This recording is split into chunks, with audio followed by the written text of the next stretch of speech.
Hello and welcome to whatever this is, or isn't, or will be, otherwise known as To Whom It May Concern. And today, just may concern you. It's a letter addressed to no one in particular and to everyone watching simultaneously. This space is a space where, especially if it's one of the first times that you're listening or now watching, you're probably wondering what it's about, and it's effectively me just laying my heart out in the open, talking about things that are in my mind, let's say, recently, or things that I am processing or digesting, more like, or metabolizing, really, and seeing what comes out and seeing if I can see it in a different light. Sometimes I'm going to read from my journals. This is the most recent one that I have finished, though I'm still working on the back end of this. It's going to take me a while to finish that up, and now the new one is pretty simple, pretty straightforward, though it's always the same on the inside. That's my one rule, to the point where I honestly can't stand any other journal that has smaller spaces in between the lines. I simply can't write in them. If it's too big, I feel like there's too much space and I don't know how to fit my thoughts in there. And if it's too tight, I feel claustrophobic as I'm writing. It's quite interesting how, experientially, even these tiny things affect how we operate in the world, and then kind of pull out parts of ourselves that we're previously unfamiliar with, or maybe that weren't challenged before.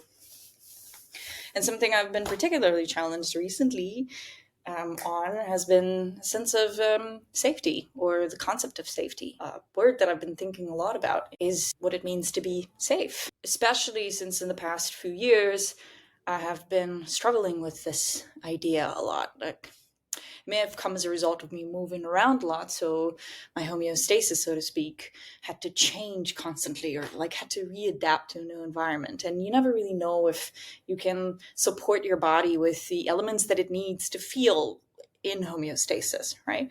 Let's imagine if I'm a puzzle made up of all of my pieces. Every time that I'm changing, I'm having to swap those pieces. The shape of the puzzle remains the same, but the pieces inside need to change, because if the environment changes, or especially if people that are important to you or that make up that puzzle, that are such an important part of your life or your everyday life, they're no longer there, or in your immediate space, or even things, right? Creature comforts, whatever it is, you have to replace them with something else, right? And until that kind of happens, homeostasis becomes a foreign concept, and then your body is sent in disarray. At least this is how I experienced it.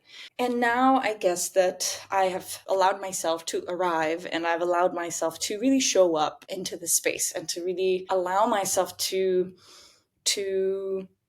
land, to feel the ground, and to observe my environment with curiosity, but beyond curiosity, to understand my environment the way that it is, but also then to see myself in it as a reflection of what I think of my environment.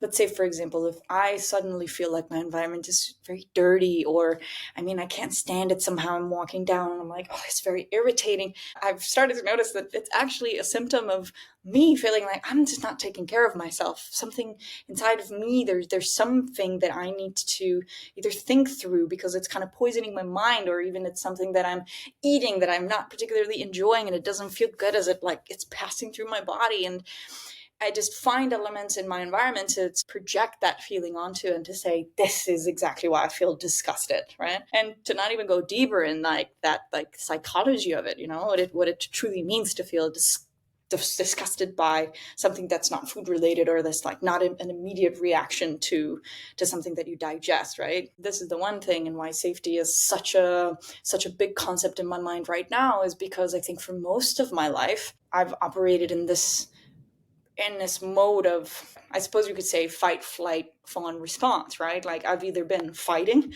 I've either been looking for a way to escape the situation, or I've just been completely neglecting, or not just neglecting, but just shutting down, and simply not really allowing myself to just fit into this environment that I am, always kind of resisting it, or always feeling just uncomfortable in the space and not knowing why. And now that I've transitioned into a phase of life, from a state of constantly surviving, constantly feeling like I'm under threat, not being able to take care of my needs, or not knowing really what my needs were, has shifted into, okay, I think I can survive, right? Especially after all these years of struggling with healing, physiologically, mentally, emotionally, I've also realized that a huge important part of thriving is feeling safe, or maybe even I could say the grounds of thriving, or upon which you can then thrive, is a sense of safety.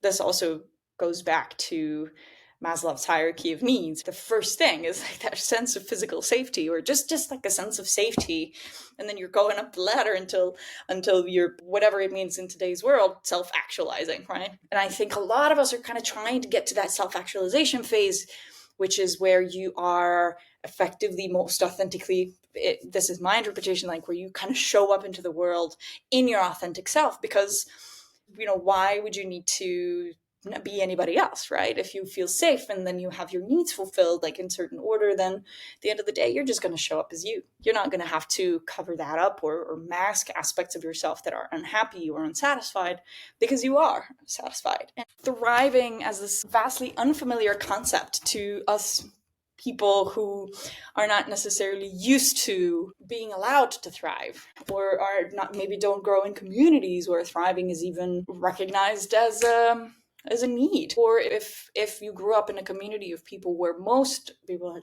didn't have their needs met, and so they looked to each other to kind of have those fulfilled. Very communal spaces, very dependent, right, societies, or codependent societies, maybe better way to say that. Of course, then you as an individual, you feel like you don't know how to show up into the space as yourself, and then you don't need yourself. So in a sense, like, why would I even have a self, right? All I am is a representation of my community, and all I am here for, and this is in quotes, all I'm here for is to fulfill a need, or almost like fulfill a niche in this environment.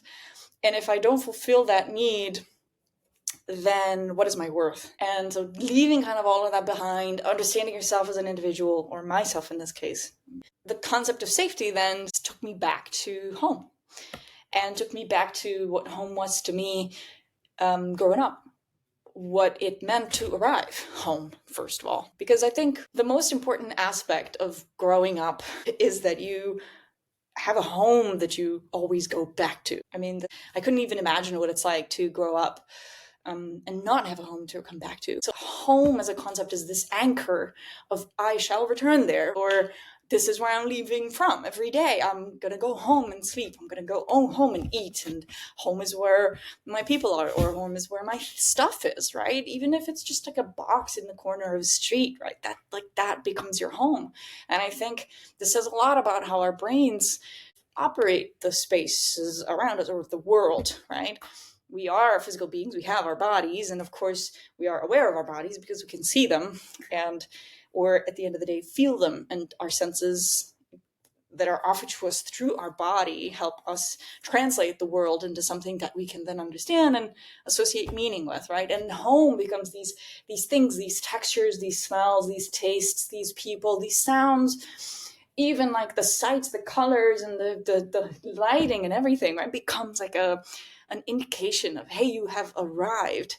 And sometimes this can be like, I don't know, just a silhouette that you can see outside of a window. Sometimes it can be just a feeling of waking up in the morning and hearing the birds outside. It really is so subjective what the brain then connects to that moment, right, when you're like, oh, I have arrived. For me growing up, I didn't know that I associated that space with home until I no longer lived there.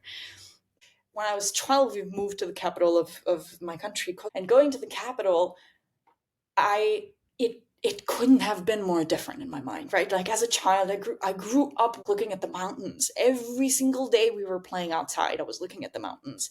That was another aspect of it, that we could play outside, like we could play outdoors. I could go ask my friends, like, hey, come on, let's go play football, or let's go play basketball, or let's go do something, but it was always outside. And if we were maybe staying inside in our computers, it would still like be maybe in the afternoons, or if we were playing because there was this cool game that just came out or that we just found, it was still very, right, it was atypical for us to be inside. We were always outside, and outside was this view, like huge mountains, The Rugova Mountains are just basically 5 to 10 minute walk from where I lived. And the fact that I could explore every neighborhood without like second guessing or thinking twice about, can I even go there? Is it safe? Is it not safe? Like I didn't even think about things like this growing up, right? I do say that I didn't think whether it was safe. It doesn't mean that it actually was safe. There were aspects of it that were absolutely not. Like for the most part of my childhood in school, they were teaching us how to identify minefields, right? Or like to not go into bushy areas where you couldn't really see the floor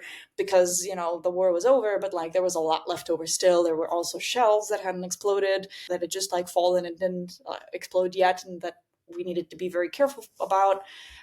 Houses that were abandoned or burned, and then, you know, we as kids, we were just like going in there and exploring. So it's not like physically, it doesn't mean that it was completely safe and like, you know, now the city was more dangerous, but it was more like how my brain had learned what safety meant, right? And it kind of learned and knew how to navigate those spaces. Even stray dogs, for example, like there were stray dogs everywhere and they were all my friends.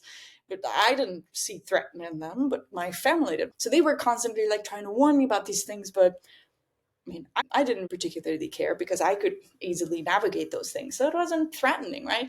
My sense of safety was then related to what I could do, or this availability of the space around me, rather than how dangerous the space around me was. And so, like, all that being said, when I moved to the city, I couldn't wait for the weekend, which is when we went back to my hometown. And every time we went back, the moment that the mountains appeared, and I smelled the coffee entering because there was a coffee factory, beer factory. You just knew you're there. And sometimes I'd even be sleeping in the back of the car and I would just like wake up at that whiff. And I'm like, oh, I'm here. And I remember that sensation of my body so vividly. Like I remember the feeling of calm, like, and body relaxes and maybe continue playing. And I think that's what I was looking for. Like I was waiting for that moment until I could play again. And, you know, as it happens, of course, I kept going back every weekend, and my friends were growing up. My friends were making other friends, like in school, and now they were moving on to high school, and so was I, in like the awkward teenager phase. So I grew more and more isolated in that sense in the city. But the city itself, like those imageries and that smell, or even just the feeling of me being connected to that raw nature there, just like feeling like this is on a live space. That was so important to me. And the city felt like its absolute opposite. It felt dead, you know, these big buildings, very, very like these blocky kind of sites. Even now, years and years later, in all the different cities that I've lived in throughout my life, I even see how I take pictures. I'm looking for the mountains, I'm looking for the silhouette, and in how the buildings kind of contrast the blueness of the sky, right? And or like those shapes, particularly, especially if these are like buildings that aren't necessarily homogeneous, that every building has a different shape, right? It kind of reminds me of like the face of mountains. As you're going through the canyon in Rugova, you can see it shifting. First, you've got the grays of the rocks that are torn in, and then you have the rocks that have active water flowing through them from some river source on the inside, or that have trees growing out of them. The multiple faces of the mountain, I think I'm still searching for them. And I'm constantly trying to bring myself back, or not me consciously, but my brain, I guess, is trying to bring me back into that moment when I'm arriving and I'm saying, oh, there it is. Like, that's the feeling. Now relax, you know, and now be here and now. Otherwise, it's the opposite. I'm more tense.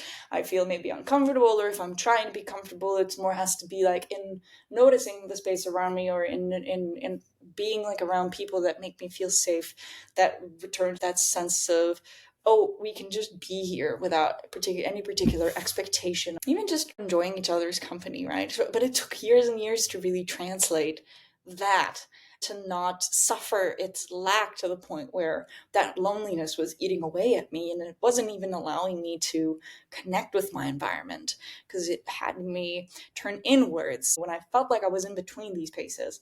And I still struggle with this feeling sometimes. I feel like I don't belong in either or, right? I don't belong there, or I don't belong here. Where do I belong? And then this constant need to search doesn't sometimes let me notice what I have right here that I belong to. Of course I belong, I'm here. That's it. There's no prerequisite to belonging. What there is prerequisite to is that feeling of safety, which I think then we can make this effort and allow ourselves to feel that, then consciously to tell our brain that the way that it worked before, it's changed now. We don't have to continue to hold on to that idea of what it meant to be home and to feel safe. Especially because digging into it even deeper, home then kind of transitioned into a lonely space, a space where I was alone for the most part, and I was very isolated and socially disconnected. And then once noticing those things, I was like, that's not home for me. I don't want this to be home for me. I want home to be an inviting space. I want home to be a bright and open space. I want home to be where, this place where I could just walk out the door and go in any direction I choose without fear of judgment, without risk of being under threat in some shape or form. So it did take active effort to translate what home meant then and what safety meant then. And it's an active work in translating it into something that feels the right thing for me today, for who I am today, for what I want out of my life. And then creating that space, or just allowing myself to, or giving my brain this command, like, okay, I know that you're really good at this. I know that you can indeed figure out the right path into what I want. If only I could just tell you what it is that I want. And if I say that home means A, B, C, D, E, then I know that you will be able to figure those things out, right? That's not, if I want safety and if I want to find home, or what home means to me, and if I want to redefine home, or basically allow myself to feel safe in this environment, I can indeed figure out exactly what I need in an environment for me to feel safe in it. And likewise, working on the internal state and how I feel. And I wrote something about this. I always thought it was like this complex thing, and it's almost as if I was trying to solve the biggest puzzle of my life. Like, what is happening with me? Or what's going wrong? Or what am I doing wrong? Why do I not feel comfortable? Or why do I feel like this? Why does it feel like I'm stuck? And a multitude of other things. And then I realized all this talk about surviving versus thriving and all this talk, it's all about safety. And so here we are today, I guess, that I really needed to just open up a podcast episode and just say, you know what? That's what I want to talk about. I want to talk about on feeling safe. And that's how this entry starts. Typically, I don't do this. I don't have an entry that I would like to read or I would like to explore. I just saw the header which said, on feeling safe. And I would love to read it and share it with you. In a space around certain humans or next to certain animals, safety is crucial, necessary, but not required. It seems we have ways to operate unsafe spaces, especially if their impact is not immediate, not deadly, not corporeal, not witnessed. We can indeed survive longer than we would, say, a bear fight. But safety begins with home. Home is where safe is. Safe means what home housed. Safe means what home holds inside its doors, and we cannot wait to make it home. But sometimes home is where the doors hold something in. Home is where your feet hesitate to walk inside. Sometimes home is where hello should have been I'm sorry. Home sometimes is a place of doubt. Sometimes home is a hopeless place, restless and loveless. Home can be the one place we don't want to arrive to, but home is what we make it. Home is not defined within physical walls built on a foundation of land. Home is a feeling. Home is where our heart yearns for the familiar. But we need safety. Safe means space to just be, just exist as we are, uninterrupted. Safe means welcomed, to arrive, to ground, to stay, to feel, to share in joy. Safe is joy. Safe is life lived as it happens, not ran away from or hidden from or fought against. Home can be safe. We can build safe spaces, and we can indeed build safe homes. And not just for us. It is our responsibility to identify what is unsafe for us and communicate that. We all deserve peace and safety. This is what we crave, us children of unsafe homes. And so we grow to seek a home to belong in, but only know and chase the ones we've most been attuned to. And so we grow in doubt, enamored with an idea of safety we are unfamiliar with. And if I were to ask myself, what makes me feel safe? It is love.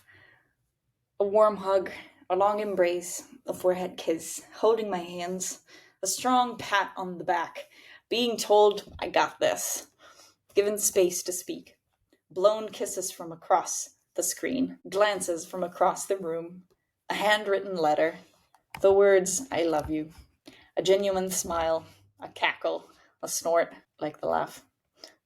Driving in a car, dipping my feet in water, touching grass, watching the sky, birds, hard cash, a soft animal fur and purr, cold showers, I guess, soft pastel colors, a crackling fireplace, warm tea, a good pen. Funny.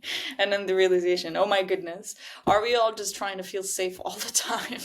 Is safety truly thriving? Has it always been about being safe? Yes, it has. I guess. Safe to be, safe to think, safe to feel, safe to express, safe to believe, safe to speak, safe to exist, safe to connect, safe to love, safe to be a human being of all shapes, colors, sizes, cultures, beliefs, or orientation. All this was a result of one day just scrolling through Instagram. Someone said, my mind is a safe space. And that was the domino which started collapsing all of the others until it reached a core where I was like, oh my God, I did not feel or realize or understand this before. And it simply said, my mind is a safe space. And I realized that mine for the longest of time was not a safe space. I realized that I was constantly struggling and challenging myself to just make the environment fit into what we know to be safe. Come on, like, where are those things? And then kind of not realizing that in that loop, I was also trying to make my environment what it was back then, which was the aforementioned things that didn't feel good, right? Loneliness, isolation, and feeling like I don't belong, or like I'm, feeling the feeling of not being accepted, bullied, etc., like that kind of behavior, those kinds of feelings. I think really we can also grow to associate them with home, but they don't necessarily feel safe to us. And I guess those two things, right? Like this idea of home should be safe. We need home to be safe if we want to live long, healthy lives, right? If we constantly feel under duress and like something's not right, we're burdened with anxiety, and then that anxiety can even turn into an attack, and then your body is trying to push you down and keep you down, which was the case for years. And sometimes it also returns to me if I'm exposed to those unsafe environments, and I'm trying to convince myself that I can survive that. Like I said in this entry, sure, maybe I'll survive it longer than I would a bear fight, right? But why would I kind of just constantly expose myself to a bear fight just to prove myself that I can survive it, right? That's so taxing on the body. Those are all hormones that start somewhere and have to be digested by this body. And I need to make sure that those emotions are also flowing constantly, because if not, and they're stuck in my body, and that's going to show, right? I mean, I'm one to say I've had these kinds of physiological problems related to emotional stress and duress. A lot of the investigations always kept coming back to, oh, that's psychosomatic, or it kept coming back to, oh, well, maybe you were just tense or stressed or anxious or something, and then it shows up in your body. Of course it does. If I feel good, I'm going to smile. You're going to see it in my face. If I don't feel good, I'm going to frown, or if I'm angry, you can see it in my face. But we've kind of isolated that experience up here in what we can see and how we communicate. But what about the rest of the body?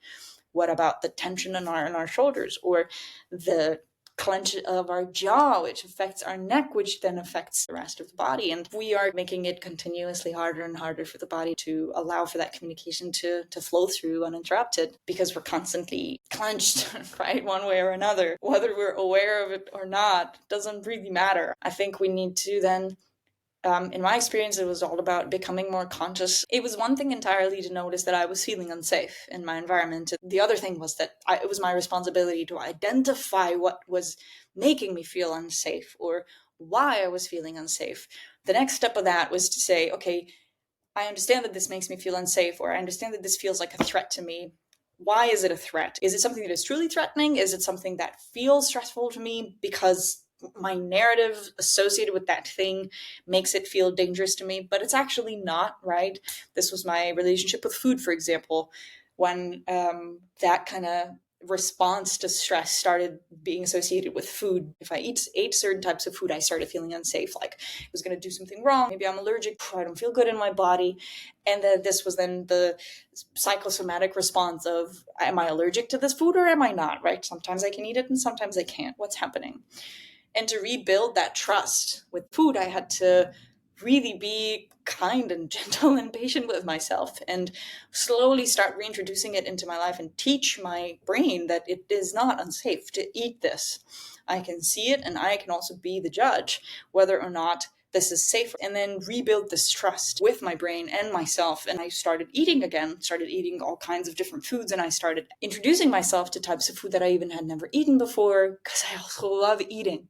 A huge factor that helped me rebuild this sense of safety and confidence was my partner, with whom I could also then kind of cross compare, right? Like a bear fight is dangerous for both of us. Yeah. Maybe if she can eat this food, then I can eat it too. And then so I would see her eating it, I would eat it as well, and then I would notice that, okay, I'm feeling strange sensations, but it's okay, let's see what happens, and then nothing happened, and then I was fine, and I could trust myself again, versus kind of doing it mindlessly and operating in fear, and then pushing it away, not knowing what's happening, and, kind of being in this, like, dissociated space with my own body. So the more time goes by, that's the thing, like, I realized that yes, it is my responsibility also to identify what is safe and what is unsafe. And if I can do the work and then reconnect the dots, like say, okay, these two things are not dangerous. In fact, these things are good for me. And I will try to reintroduce them into my life slowly, and then eventually bring them into my routine and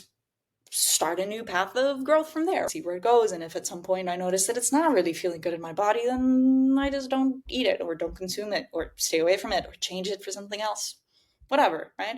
But then it became about being in here and then noticing what those things were. And sometimes really they were unsafe. Sometimes it was an emotion or it was an emotional reaction that made me feel unsafe. Of course, always associated with something in our past. Sometimes it could have been an image that was bringing me back to a traumatic event, or like whatever it was. It became my responsibility to identify that and then to work with that, rather than isolating myself from the environment and saying, this is all unsafe to me, I don't want to be here anymore, take me somewhere else. Sometimes that was a solution, a conscious decision made with the knowledge that that space just was unsafe for me, and I did not know at the time how to create that safe space for me. But I do see my friends that have created their safe spaces there, which is something that I felt impossible at the time because I was struggling to even survive in an environment like that. I simply didn't feel supported, and I didn't know how to demand that, and or then how to kind of identify that, because it just felt like overwhelming for me.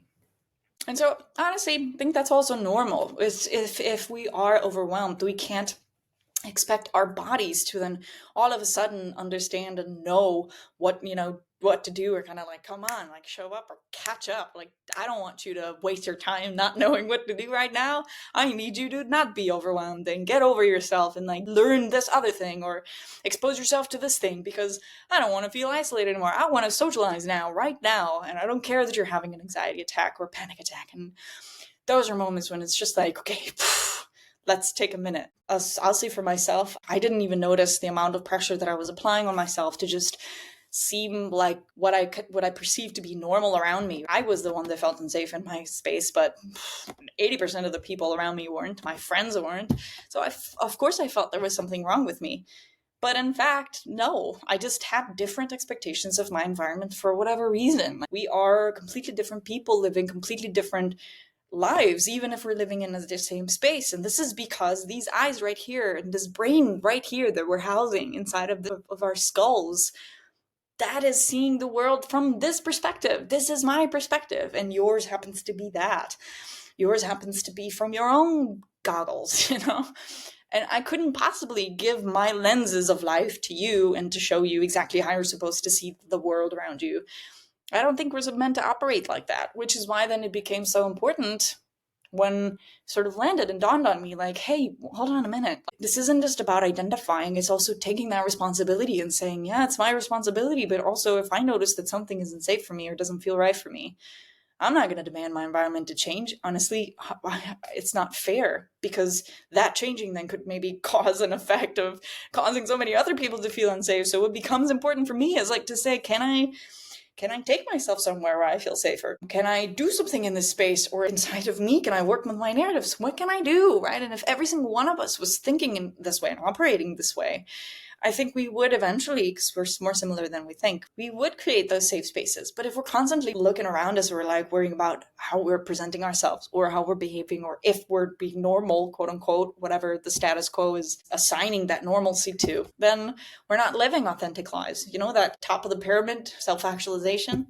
we're not getting there. And if we are, honestly, is that really authentic, or is it something that we feel like we should be? Honestly, the biggest experience that has kind of proven this to be almost like a superpower infusing thing, right? Like feel a sense of safety, sense allowing for a sense of joy, and then allowing for play, and then to really be in the space, was 2 weeks ago. I was on a hiking trip, and I've never gone hiking. I mean, I was under this extreme state of anxiety and stress and duress. I was having an anxiety attack that was turning into a panic attack real quick. My best friend suggested that I go, and I said, you know what? If you think that this is going to help my state of anxiety, I just choose to believe you, because at that moment I was not in a place where I could really think even objectively.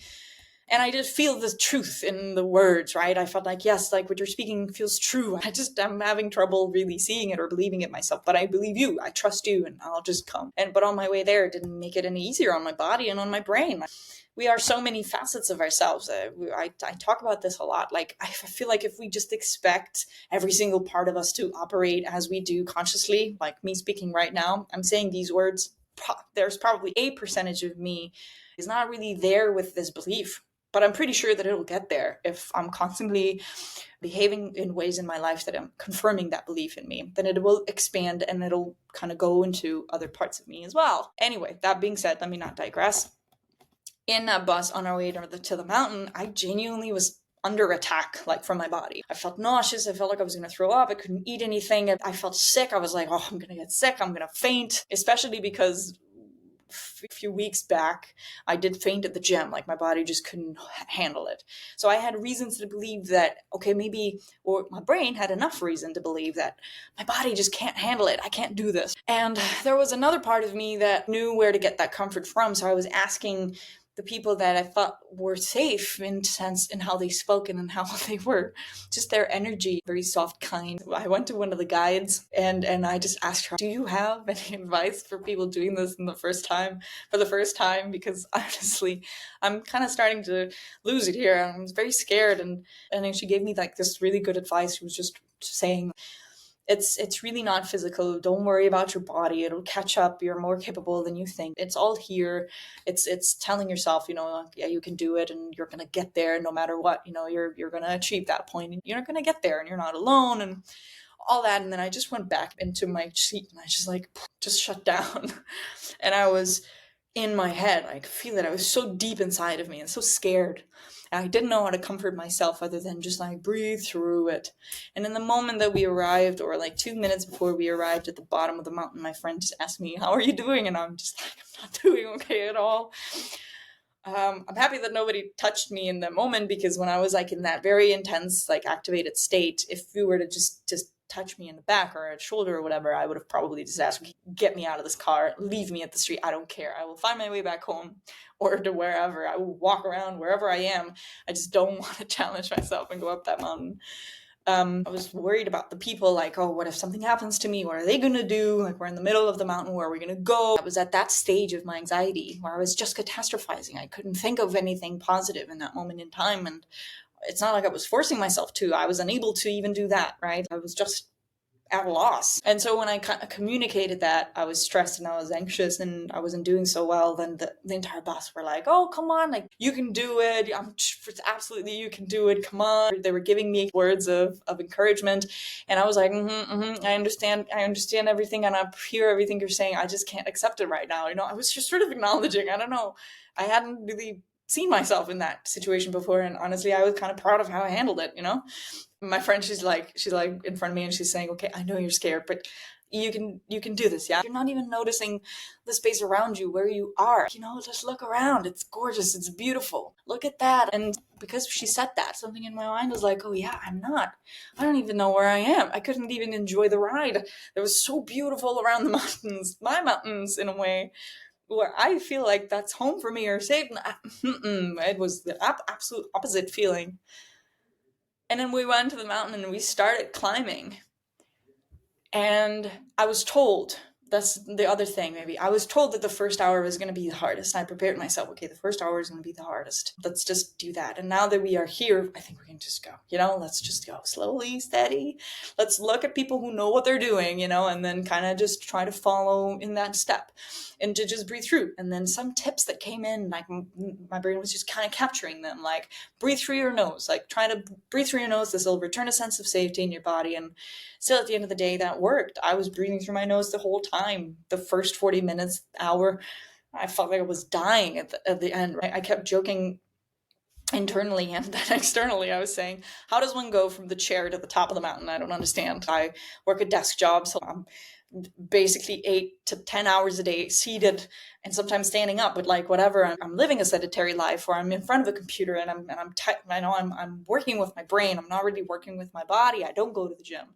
So how does one person do that? And then my answer was feeling, honestly, just challenging yourself, feeling safe with a group of people that you're surrounded by, feeling like you're supported, having this sense of community, like no matter what happens, you've got each other's backs. And that's really what it was the whole way. These people they were just so heartwarming and real people with real struggles. You could feel that they had shown up there as just themselves, and just in noticing that and just making sure that nobody's left behind. And if somebody was struggling, they were slowing down, and they were very kind the whole way. They were just caring. They cared. And it was one of those moments when I realized just how important it was for me to surround myself with people who care. And not just care about me. I mean, I'm just a person. You don't have to care about me. But just if you care, then you will care about people around you. And then this will give everyone a sense of safety in that space. And this was another one of those epiphanies where I was like, oh, wow, right? And I wish I didn't have to figure this out. I wish that had been a situation where I'm exposed to my whole life, right? Or grew up with people that actually cared.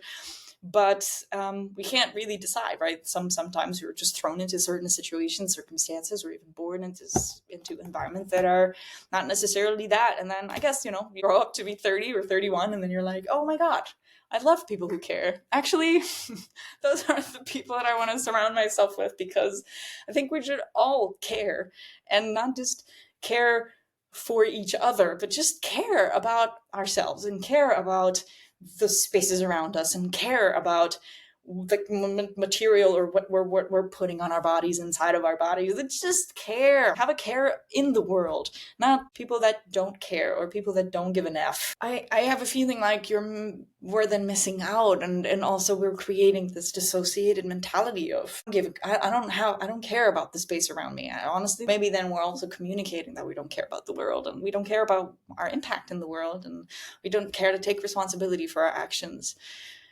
So much I think so much ground to cover, and so much there to really digest. It's just a matter of like, I did make it on top of the mountain. Not only did I make it on top of the mountain, but I had experiences that I never thought I would experience, like dipping in absolute cold water. I don't know how cold it was, but probably anywhere between 2 to 7 degrees Celsius, which I've never experienced that before, and I loved it. My body felt awake. I had this inside of my body experience, which was incredible as somebody who suffers with anxiety. And especially at that moment, I was in a high anxiety state of being. It was one of those experiences that redefined or really put me back together. And I'm very grateful for that. The whole way up, I was thinking about, where's this feeling coming from? I was almost like this observer, and we do this also in games as game designers. We have to also become observers to the gameplay experience. So even when I'm playing a game, I'm also having this observing self where I'm watching myself experience this game and why then it is making me feel this way. And it's really helped me in my growth, I guess, in the path of life. That's one of the many ways that it translated into my real life, or maybe vice versa. That ability, to be able to observe an experience as it is happening, and then to be able to see what's happening around it. Sometimes you can also get stuck in that perspective. But it does help me understand the situation and myself better in that situation. And also then how do I, reproduce it or recreate it? But not in such a way that then you're associating that with just this thing, right? Like, let's say tomorrow I take a walk in the park, and if I feel stressed and anxious, I have ways that I can tell myself that I am safe in this body, and I can just keep walking and keep reassuring myself that safety is within me and I can indeed take care of myself. It also takes me back into the concept of what my therapist says about becoming your own parent or reparenting yourself, because those aspects of ourselves are inside of us. Words have a meaning. That meaning is in our brains, and what a mother means to us, for example, will define what kind of a mother we will then be to somebody else or to ourselves. I think one of the key things about becoming an adult has been responsibility. First of all. Second, the sense of agency in our lives, that we get to make these calls and decisions, and we get to then experience the consequences of our actions. Beyond that agency, then, is this understanding of the self, of who we are and why we are the way that we are, and taking that ownership. Maybe that's like the fourth one.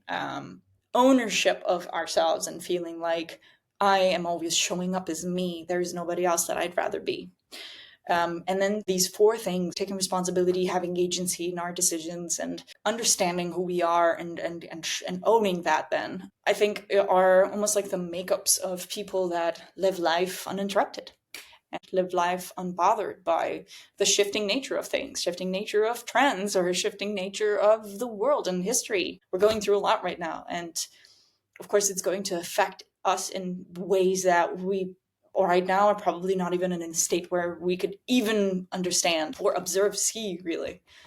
But one thing that we can understand is ourselves. One thing that we can start to understand more, this is where I'm at in my journey of life, is just understanding what's the makeup of me, and how can I improve my experience in this world in a way that starts within. Let this be the epilogue of this episode. I will leave you with a quote, and I don't remember where it came from, but I just remember when I was 13 or 14, my cousin told me a story. Okay, there are 7 circles of impact that you can have in life, and it starts with you. The biggest impact that you can make is the first circle, which is yourself. It's your body. It's who you are. It's how you feel. That's within your control. Then this impact expands into your family, so into your immediate close circle. And then that expands into your neighborhood. This is then the third layer. The neighborhood, this then expands into your community. This then expands into your city. The city then expands into the country that you live in, and then eventually then this kind of expands into the rest of the world. Those 7 layers of impact, I honestly believe them. The first place for us to start, if we want to change the world, is to start with ourselves. And then if we start to operate in ways that feel good and right to us, then we will inspire our immediate circle to do the same for them. They will inspire their circles, and in turn, this will affect the neighborhood or community, and then that will eventually grow into your closest society, and then eventually even possibly transition into changing the world. And we always start with that mentality of, how do I change the world? I think that's just a huge task. I think that's not a responsibility any of us can hold on our shoulders by ourselves. This is why we have societies. This is why we have governments, because no one person could possibly hold the weight of that responsibility. And I think what we quickly then learn, or what we're being kind of taught, or we're being pushed to, is feeling like that is our responsibility, and then we feel trapped, and then we forget the one thing that is our responsibility, which is to take care of ourselves, and then to show up ready in the world to take on anything. And if we continue to do that, if we keep doing that and we keep sharing our stories and then connecting with each other and caring for each other and just caring more, then our spaces will show that, and then the people around us will start to show that. It will become a symptom of our care rather than a symptom of our carelessness. Or so show symptoms of our carelessness, it would much rather than show symptoms of the fact that we care. That's what I would wish, I suppose, that we care more. And I'm sure that so many of us would feel so much safer in the spaces that we would create. The sun is catching up again, and I must bid you goodbye. Until next time, thank you so much for tuning in to another episode of To Whom It May Concern. I hope you have found something in this flow to feed into yours, and if you have any questions, always feel free to email me. My email is bubamor with an E in the end at gmail.com. If you have any questions, if you would like for me to talk about something specific in the podcast, please send me a letter. I would love to read it. And if I would have your permission also to start an episode with your letter, then do let me know. I hope this found you well. I hope you're doing all right. And I hope things are, at the very least, if you're not quite there yet, I hope that your journey back to that sense of safety and belonging and being okay is swift. Thank you again, and I will see you next time.